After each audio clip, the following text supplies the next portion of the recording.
That night, he told me a story older than Nigeria. Before Mushin became a town, the land belonged to spirits who protected travelers. When people began to build recklessly without honoring them, the spirits grew angry. So a pact was made. Every generation, a guardian must watch over the land and collect payment. Payment in the form of souls. I do not kill, he said. I only collect what Lagos owes. I realized then. The cheap rent, the strange rules, the disappearing tenants. Everything was a system. I asked the question that was burning inside me. Why did you rent the room to me? He looked at me with pity. Because you have no one. The words hit harder than slap. No family in Lagos. No strong connections. No one to look for you if you disappear. Tears filled my eyes. In Lagos, loneliness is a death sentence. But his last words followed me. You have already broken the rules. The house has noticed you. Soon, it will demand you. From that day, my real nightmare began. Strange things started happening. My food would finish itself. My phone would dial numbers I didn't call. Footprints appeared on my ceiling. At night, I felt someone sit on my bed,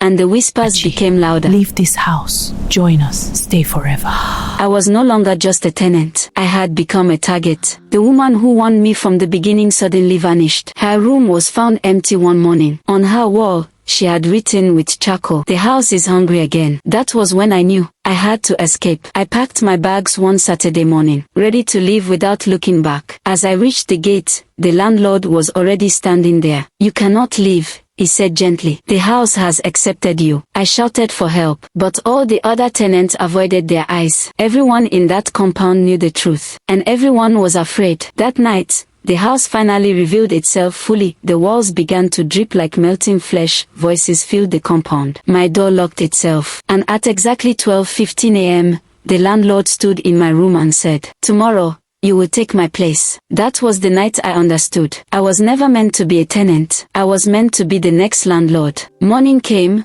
but it did not feel like morning. The sun rose, yet the compound remained dark. The landlord sat on my bed like an old tired father. "Every 50 years, he said, "someone must replace me. I am weak. My time is over." I shouted, I don't want this!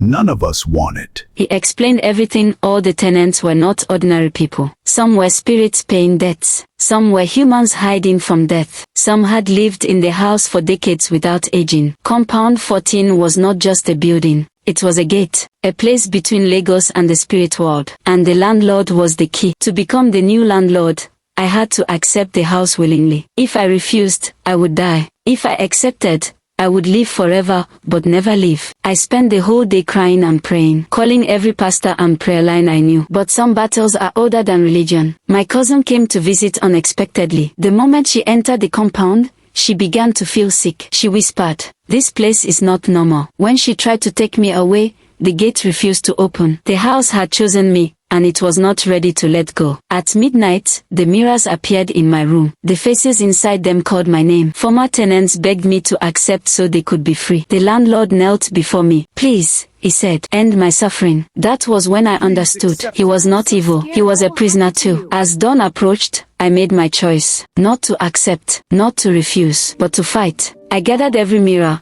every charm, every spiritual object in the house and set them on fire. If the house wanted me, it would have to die with me. Fire does not fear spirits. By morning, compound 14 was burning like sacrifice. Neighbors gathered outside screaming. Inside the flames, I heard the landlord laugh for the first time. "Thank you, Amarachi." The house collapsed. The gate closed. The curse ended. They said it was electrical fault. Typical Lagos explanation. No bodies were found. No evidence. Just an empty land where a strange house once stood. I survived. But sometimes at night, I still hear a familiar voice in the wind. "Amarachi,